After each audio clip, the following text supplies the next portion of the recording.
کیا یہودی اور بنی اسرائیل ایک ہی ہے؟ یعنی یہودی اور بنی اسرائیل کا ایک ہی مطلب ہے؟ نہیں، یہ سب ہم لوگوں کی غلط سوچ ہے۔ یہ ان دونوں ورڈز میں بہت بڑا ڈیفرنس ہے، بلکہ یہ ایک بہت بڑی غلطی ہے جو ڈیلی ہم سارے کر رہے ہیں، کیونکہ یہودی اور بنی اسرائیل ان دونوں ورڈز میں بہت بڑا ڈیفرنس ہے۔ السلام علیکم، دین کے دیوانے چینل پر آپ سبھی کا خوش آمدید۔ تو چلیے ویڈیو شروع کرتے ہیں۔ آج سے 4000 سال پہلے ابراہیم علیہ السلام فلسطین، جسے اس زمانے میں کنعان کہا جاتا تھا، ادھر پہلی بار آباد ہوئے، جدھر ابراہیم علیہ السلام کے 2 بیٹے ہوئے، اسماعیل علیہ السلام اور اسحاق علیہ السلام۔ دورات میں اللہ تعالیٰ نے ابراہیم علیہ السلام کے دونوں بیٹوں سے وعدہ کیا، میں تم دونوں کو گریٹ نیشن، عظیم قومیں بناؤں گا، اور تم دونوں کی اولاد بہت زیادہ نمبرز میں ہوگی، یعنی کہ وہ بہت زیادہ کامیابی حاصل کرے گی۔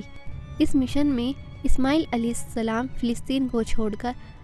عرب میں مکہ میں آباد ہوئے، لیکن اسحاق علیہ السلام اپنے فادر کے ساتھ فلسطین میں ہی رہے۔ پھر اسحاق علیہ السلام کے ایک بیٹے کا نام یعقوب تھا، جسے اسرائیل کے نام سے بھی جانا جاتا ہے۔ یعقوب علیہ السلام کے 12 بیٹے تھے، لیکن یعقوب علیہ السلام ان 12 بیٹوں میں سے سب سے زیادہ محبت اور پیار اپنے بیٹے یوسف علیہ السلام سے کرتے تھے، جس کی وجہ سے باقی کے بھائی یوسف علیہ السلام سے بہت جیلس ہوتے تھے۔ پھر آگے جو ہوا we all know that، اور یوسف علیہ السلام مصر ایجپٹ کے وزیر اعظم بنے، اور کچھ سال بعد ہر طرف قحط آنے کی وجہ سے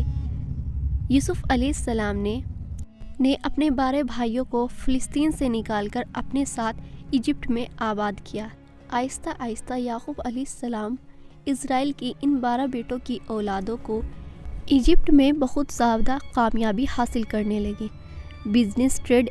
سب نے بہت طاقتور اور اسٹرانگ لگنے لگی۔ جس طرح آج بھی یہ جس بھی ملک میں رہتے ہیں وہاں کی سب سے پاورفل کمیونٹی بن جاتے ہیں۔ ایجپٹ میں بنی اسرائیل کی طاقت سے گھبرا کر آہستہ آہستہ فرعون نے ان پر ظلم کرنا شروع کر دیا، اور آخر میں سارے اسرائیلی کو اپنا غلام بنا دیا۔ 400 سال بعد اللہ انہیں 12 قبیلوں میں سے ایک قبیلے لیوی کی اولاد میں سے ایک کو چنا، جس کا نام تھا موسیٰ علیہ السلام، جنہوں نے بنی اسرائیل کے 12 قبیلوں کو فرعون کی غلامی سے آزاد کرائی، اور ان ساروں کو اپنے ساتھ فلسطین کی طرف لے گئے۔ اور اللہ کے حکم سے موسیٰ علیہ السلام نے بنی اسرائیل سے کہا کہ فلسطین پر حملہ کرو،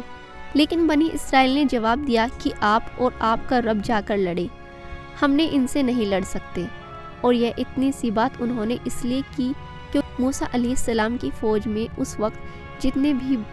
بنی اسرائیل کے لوگ تھے وہ بچپن سے ہی فرعون کے ساتھ بڑے ہوئے تھے، جس کی وجہ سے ان کا جسم ہی نہیں بلکہ ان کی سوچ بھی غلاموں جیسی بن گئی تھی۔ مطلب بالکل ایک بے غیرت قوم بن چکے تھے، جس پر اللہ نے 40 سال تک انہیں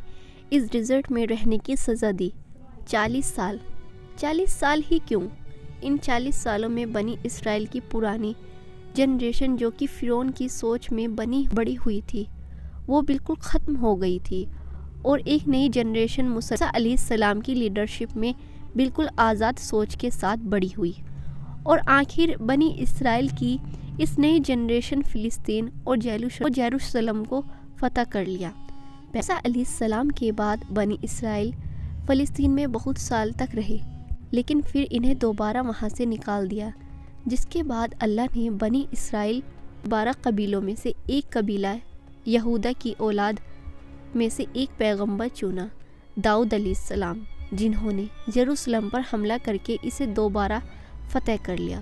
اور ان کے بیٹے سلیمان علیہ السلام نے یہاں پہلی مسجد ٹیمپل بنایا۔ اب بنی اسرائیل کا سب سے طاقتور قبیلہ یہودا کی اولاد بن چکا تھا، کیونکہ دنیا کی سب سے طاقتور اور بادشاہ کا تعلق یہودا کے قبیلے سے تھا۔ لیکن سلیمان علیہ السلام کا بیٹا تم اپنے کی طرح جینیس نہیں تھا، جس کی وجہ سے یہودیوں کے ان 12 قبیلوں کی آپس میں بہت لڑائیاں شروع ہو گئی۔ آخر میں سلیمان علیہ السلام کی عظیم سلطنت 2 ٹکڑوں میں بٹ گئی، بنی اسرائیل کے 10 قبیلوں نے اپنے آپ کو یہ قبیلہ سے آزاد کرا دیا اور ایک نئی ایمپائر بنایا، کنگڈم آف زرین، اور صرف 2 قبیلے یہودا اور بنیامین اپنی جگہ پر ہی رہے۔ بنی اسرائیل کے انہی لڑائیوں کی وجہ سے ان پر عذاب نازل کیا نیو انصاری ایمپائر کی شکل میں، جنہوں نے سیریا سے فلسطین پر حملہ کیا اور کنگڈم آف اسرائیل ان 10 قبیلوں پر قبضہ کر لیا اور پھر اسرائیل کے سارے کنگڈم کو بالکل تباہ کر دیا، جس کی وجہ سے بنی اسرائیل کے 10 قبیلے اپنی جان بچا کر فلسطین سے ہر طرف سے بھاگ گئے۔ اس کے بعد سلیمان علیہ السلام کی سلطنت پر بھی حملہ کرنے کی کوشش کی، لیکن وہ اسے فتح نہیں کر سکے۔ اب یہ مسئلہ یہ ہوا کہ اسرائیل کے 10 قبیلے فلسطین چھوڑ کر بھاگ گئے اور ان میں سے بہت سارے دریا پر آ کر ایسٹ میں آباد ہوئے، اور ان کا ریلیجن اور کلچر بالکل بدل گیا، اور دنیا میں بنی اسرائیل کے پرانے ریلیجن پر صرف 2 ہی یہودا اور بنیامین کا قبیلہ، لیکن ان پر حکومت یہودا نے کبھی نہیں کی تھی، جس سے ان دونوں کا نام یہودا پڑا، اور آج تک کسی یہودا قبیلے کی وجہ سے ہم ان ساروں کو یہودی کہہ کر بلاتے ہیں، اور انہیں یہودی ہی بلانا چاہیے، کیونکہ آج دنیا میں جتنے بھی یہودی ہیں یہ بنی اسرائیل کا صرف ایک چھوٹا سا حصہ ہے، صرف 2 قبیلوں کی اولاد ہے، باقی سارے 10 قبیلے یہ علاقہ چھوڑ کر جا چکے ہیں۔ تھرو آؤٹ دا ایئرز دنیا میں بہت سارے قبیلے نے یہ قلم کیا، ان کا تعلق بنی اسرائیل کے ان 10 قبیلوں میں سے جو غائب ہو چکے تھے، لیکن دنیا میں ایک چیز ایسی ہے جس کا کلیم سب سے بھاری ہے اور جسے بہت سارے یہودی بھی بنی اسرائیل کا حصہ سمجھتے ہیں۔ آج سے 400 سال پہلی بار مغل سلطنت کے بادشاہ جہانگیر کے دور میں پہلی دفعہ اس بات کا ذکر ہوا کہ پشتون قبیلہ اصل میں بنی اسرائیل کا حصہ ہے، اور یہ کتابوں میں بھی لکھا ہے کہ بنی اسرائیل کے 10 قبیلوں میں سے بہت سارے لوگ دریائے کی ایسٹ میں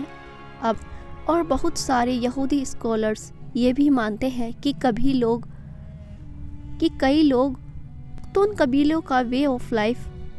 بالکل یہودیوں سے ملتا جلتا ہے، لیکن یہ بات سائنٹیفکلی پروف نہیں ہے۔ اسرائیل کے 10 قبیلے غائب ہونے کے بعد صرف 2 قبیلے باقی رہے، اور ان کی حکومت بھی زیادہ دیر تک نہیں چلی۔ پیارے محترم عزیز، آج کی ویڈیو کے لیے صرف اتنا ہی۔ اگر آپ کو ویڈیو پسند آئی ہے تو ویڈیو کو لائک اور چینل۔ السلام علیکم۔